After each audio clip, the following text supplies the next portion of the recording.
చంద్రకూప్. ఎవరైనా బావిలో తొంగి చూసినప్పుడు అందులో వాళ్ళ ప్రతిబింబం కనిపించకపోతే ఇంకొక 6 నెలల్లో వాళ్ళు చనిపోతారు అని అర్థం. అండ్ అలాగే ఇందులో ఉన్న నీటిని చంద్రునికి సంబంధించిన సోమ అనే అమృతంతో సమానంగా భావిస్తారు. ఈ బావి వారణాసిలోనే కాశీ విశ్వనాథుని దేవాలయానికి దగ్గరలో ఉన్న మా సిద్ధేశ్వరి మందిర్ అనే దేవాలయంలో ఉంది. అయితే దీని వెనుకున్న అసలు కథ ఏమిటి?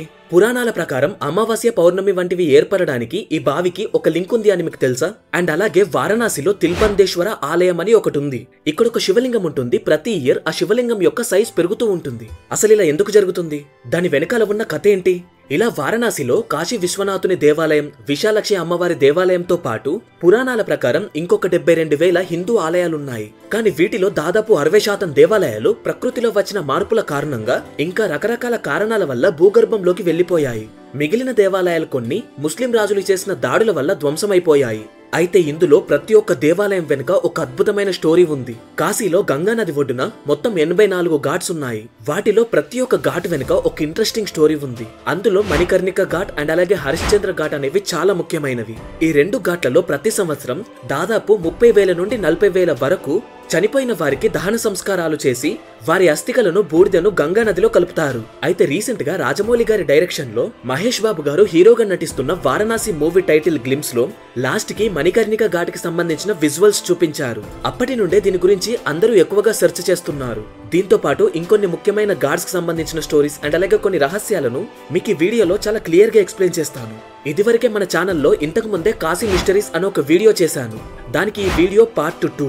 సో మీకు గనుక ఇంట్రెస్ట్ ఉంటే దాని లింక్ మన డిస్క్రిప్షన్ లో అండ్ అలాగే ఇక్కడ ఐ కార్డ్స్ లో పెడుతున్నాను. వెళ్ళి ఆ వీడియో కూడా చూడండి. ఇక let's get into the video. ఈ వీడియోలో మేము చెప్పే మాక్సిమం ఇన్ఫర్మేషన్ స్కంద పురాణంలోని కాశీకాండ అనే అధ్యాయం నుండి అండ్ అలాగే మార్కండేయ పురాణం అనే గ్రంథం నుండి తీసుకున్నాం. ముందు వారణాసిలో ఉన్న కొన్ని ఇంట్రెస్టింగ్ ప్లేసెస్ అండ్ అలాగే వాటి వెనుక ఉన్న బ్యాక్ స్టోరీస్ గురించి ఎక్స్ప్లెయిన్ చేస్తాను. తర్వాత ఘాట్స్ గురించి చెప్తాను. ఫస్ట్ వన్, తిల్బందేశ్వర దేవాలయం. ఇది కాశీ విశ్వనాథుని దేవాలయం నుండి సుమారుగా 1.5 కిలోమీటర్ల దూరంలో ఉంది. ఈ శివలింగం యొక్క ప్రత్యేకత ఏంటి అంటే ఈ లింగం సంవత్సరానికి ఒకసారి ఒక నువ్వు గింజ పరిమాణంలో తన సైజ్ పెంచుకుంటుంది. దీన్ని 9002వ సంవత్సరం నుండి ఈ దేవాలయంలో ఉన్న రికార్డ్స్ కన్ఫర్మ్ చేస్తున్నాయి. దాదాపు 2500 సంవత్సరాల కంటే ముందే ఈ శివలింగం ఇక్కడ స్వయంభుగా వెలిసింది. అయితే పురాణాల ప్రకారం దాదాపు సత్యయుగంలోనే ఇక్కడ ఈ శివలింగం ఆవిర్భవించింది. అప్పట్లో ఇక్కడ ఒక నువ్వుల తోట ఉండేది. ఒకరోజు అందులో ఉన్న నువ్వులతో ఈ శివలింగం ఏర్పడింది. అప్పటి నుండి ప్రతిరోజు ఒక నువ్వు గింజ పరిమాణంలో దాని సైజ్ పెరుగుతూ వచ్చింది. అలా పెరుగుతూ ఈ శివలింగం చాలా పెద్దగా మారింది. ఎంత పెద్దగా అంటే దాని బరువుకి చివరికి భూమి కూడా బ్యాలెన్స్ తప్పే పరిస్థితికి వచ్చింది. ఇక దేవతలంతా ఈ లింగం ద్వారా భూమి మీద ఉన్న జీవులకి నష్టం కలిగే అవకాశం ఉంది అని భావించి వెంటనే శివుని దగ్గరికి వెళ్లి ఈ విషయం ఆయనతో చెప్పారు. ఆ శివలింగం యొక్క పరిమాణాన్ని తగ్గించమని ఆయన్ని ప్రార్థించారు. అప్పుడు వెంటనే శివుడు ఆ శివలింగం యొక్క సైజ్ ని తగ్గించడంతో పాటు అది పెరిగే విధానాన్ని కూడా మార్చారు. అంటే ప్రతిరోజు ఒక నువ్వు గింజంత పరిమాణంలో పెరగకుండా కేవలం సంవత్సరానికి ఒక్కసారి ఒక్క నువ్వు గింజంత పరిమాణంలో మాత్రమే పెరిగేలా మార్చారు. అది కూడా కేవలం మకర సంక్రాంతి రోజు మాత్రమే పెరుగుతుంది అని శివుడు చెప్పారు. తర్వాత ఇలా పెరిగిన ఏదో ఒక రోజు మళ్లీ శివలింగం భారీగా మారుతుంది అని భావించి దీనికి కొంతమంది పూజారులు ఒక సొల్యూషన్ ని కనిపెట్టారు. అప్పటి నుండే ప్రతిరోజు శివలింగాన్ని కొబ్బరి పీచుతో రుద్ది అరగదీస్తున్నారు. దీనివల్లే ఆ శివలింగం యొక్క సైజ్ కంట్రోల్లో ఉంటుంది అని భావిస్తున్నారు. ఇప్పటికీ సంక్రాంతి రోజు రాత్రి శివలింగం చుట్టూ ఒక సన్నటి దారాన్ని కడతారు. తర్వాత రోజు ఉదయం దేవాలయం యొక్క తలుపులు తెరిచి చూస్తే ఆ శివలింగం యొక్క సైజ్ పెరగడం వల్ల దానికి చుట్టిన దారం కూడా తెగిపోతుంది. ఇది చూసి శివలింగం సజీవంగా ఉంది అని, సాక్షాత్తు ఆ పరమశివుడే ఇందులో ఉన్నాడు అని భక్తులు భావిస్తున్నారు. సెకండ్ వన్, సంకటమోచన్ హనుమాన్ దేవాలయం. ఇది కాశీ నగరంలో అస్సీగఢ్ దగ్గరలో ఉంది. ఇక్కడ హనుమంతుడు తన భక్తులను కష్టాల నుండి రక్షిస్తాడు అని హిందూస్ నమ్ముతారు. ఈ దేవాలయాన్ని 16వ శతాబ్దంలో ప్రముఖ కవి అయిన తులసీదాస్ గారు కట్టించారు. ఇదే ప్రాంతంలో ఆయనకి హనుమాన్ నిజరూపం దర్శనమిచ్చింది. అందుకే దానికి గుర్తుగా ఆయన ఇక్కడే దేవాలయాన్ని కట్టించారు. ఇప్పుడు ఆ స్టోరీని ఎక్స్ప్లెయిన్ చేస్తాను, వినండి. తులసీదాస్ గారు నిజంగా చాలా గొప్పవారు. ఆయనకి తన జీవితంలో శ్రీరాముణ్ణి నిజంగా ఒక్కసారైనా దర్శించుకోవాలి అనే కోరిక ఉండేది. ఒకరోజు ఆయన దాని గురించి ఆలోచిస్తున్నప్పుడు ఆయనకి ఒక వ్యక్తి కనిపించి కేవలం హనుమంతుడు మాత్రమే నీ కోరికను తీర్చగలడు అని చెప్పాడు. తర్వాత తులసీదాస్ గారు హనుమంతుణ్ణి కలవడానికి ఒక ప్లాన్ వేశారు. దాని ప్రకారం ఆయన కాశీలో రామాయణం ప్రవచనాలు చెప్పడం మొదలుపెట్టారు. ఎక్కడ శ్రీరాముని కథ చెప్తే అక్కడికి హనుమంతుడు ఖచ్చితంగా వచ్చి ఆ కథను ఖచ్చితంగా పూర్తిగా వింటారు అని నమ్మి తులసీదాస్ గారు ఆయన ప్రవచనాలు వినడానికి వచ్చిన వారందరినీ బాగా గమనించేవారు. ఆయన ఊహించుకున్నట్టుగానే అందరికంటే ముందు అక్కడికి ఒక ముసలి వ్యక్తి వచ్చి కథంతా పూర్తయిన తర్వాత అందరూ వెళ్లిపోయాక చివరిగా ఆ వ్యక్తి కూడా వెళ్లిపోయాడు.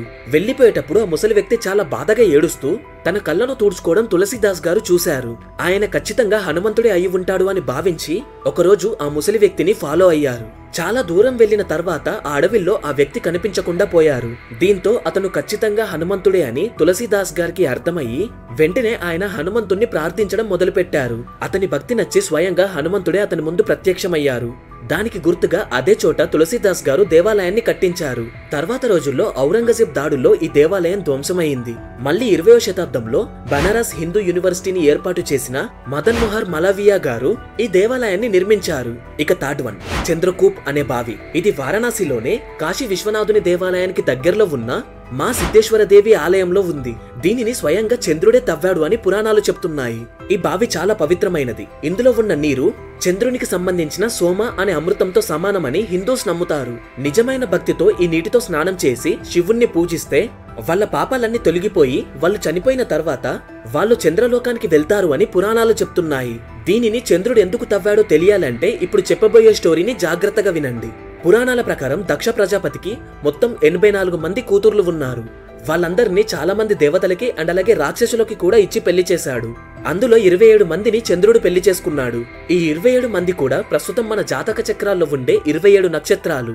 అయితే ఇంతమందిలో రోహిణి అనే ఆమె చాలా అందంగా ఉంటుంది. చంద్రునికి కూడా ఆమె అంటే చాలా ఇష్టం. దీనివల్ల చంద్రుడు మిగిలిన 26 మందిని పట్టించుకోలేదు. తన ప్రేమనంతా కూడా రోహిణి మీద చూపిస్తూ ఆమెను మాత్రమే చాలా బాగా చూసుకునేవాడు. దీంతో మిగిలిన 26 మంది బాధపడుతూ వెళ్లి దక్షునితో ఈ విషయం చెప్పారు. ఇది విన్న దక్షునికి బాగా కోపం వచ్చింది. అతను వెంటనే చంద్రుని దగ్గరికి వెళ్లి తన 26 మంది కూతుర్లని బాధ పెట్టినందుకు నువ్వు మెల్లిగా నీ కాంతిని కోల్పోయి చివరికి చనిపోతావు అని శపించాడు.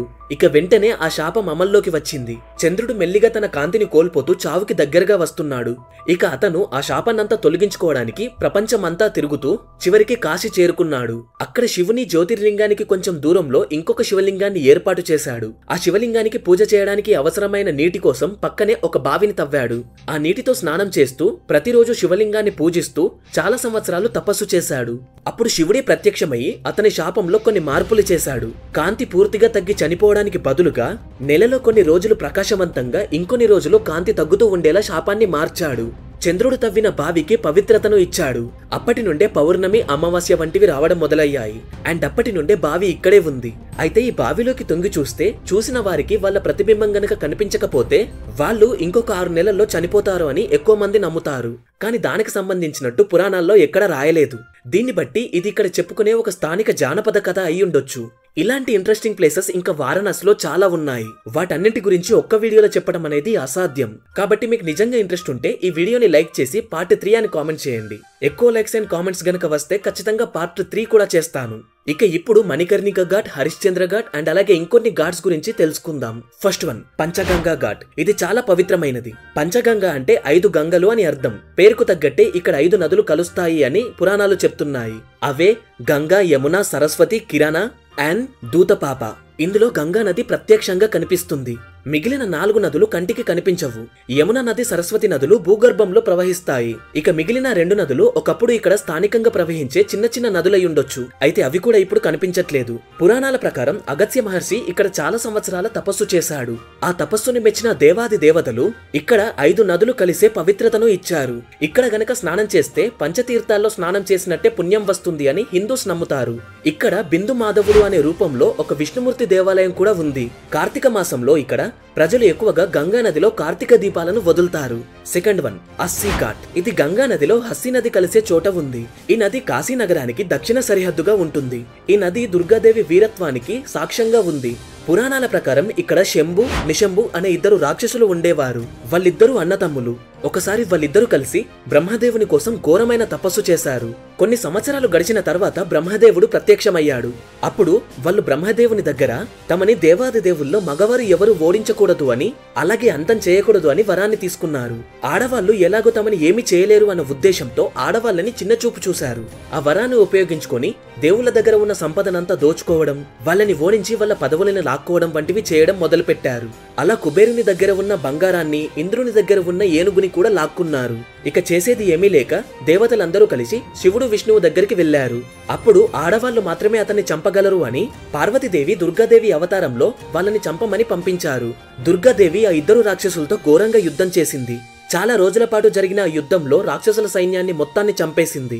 తర్వాత ఈ యుద్ధంలో శంభు నిశుంభులని కూడా చంపేసింది. ఈ యుద్ధంలో అమ్మవారి శరీరం అంతా కూడా రాక్షసుల యొక్క రక్తంతో తడిచిపోయింది. ఉగ్ర రూపంలో ఉన్న దుర్గాదేవి శాంతించడానికి నదిలో స్నానం చేయాలి అనుకుంది. వెంటనే తన చేతిలో ఉన్న ఖడ్గాన్ని నేల మీదికి విసిరింది. అది పడిన చోట భూమి కొద్దిగా చీలి అందులో నుండి నీళ్లు రావడం మొదలైంది. ఆ ప్రవాహమే అస్సీ నదిగా మారింది. ఆ నది వెళ్లి గంగా నదిలో కలిసే చోట దుర్గాదేవి స్నానం చేసింది. అమ్మవారు స్నానం చేసిన చోటే మనం కూడా స్నానం చేస్తే మన పాపాలన్నీ తొలగిపోతాయి అని హిందూస్ నమ్ముతారు. మణికర్ణిక ఘాట్ ఇది హిందువులకు చాలా పవిత్రమైనది. దీన్ని మహాశ్మశాన వాటికగా అండ్ అలాగే కాశీ నగరానికి నాభి అంటే సెంటర్ పార్ట్ గా పరిగణిస్తారు. ఇక్కడ ప్రతిరోజు సుమారుగా 100 నుండి 150 మంది శవాలకు దహన సంస్కారాలు నిర్వహిస్తారు. అలా ఇక్కడ చనిపోయిన వారు మోక్షాన్ని పొందుతారు అని పురాణాలు చెప్తున్నాయి. స్కంద పురాణం ప్రకారం ఇక్కడ కాశీ నగరం పూర్తిగా ఏర్పడే కంటే ముందు ఒకసారి ఇక్కడ విష్ణుమూర్తి తీవ్రమైన తపస్సు చేశారు. ఆ తపస్సు ఎంత తీవ్రంగా ఉంది అంటే ఆయన కొన్ని వందల సంవత్సరాల వరకు అసలు ఎటు కదలకుండా అలానే కూర్చొని ఉన్నారు. అంత తీవ్రంగా తపస్సు చేయడం ద్వారా విష్ణుమూర్తి అలసిపోయాడు. తపస్సు చేస్తున్నంత కాలం ఆయనకి బాగా చెమట పట్టింది.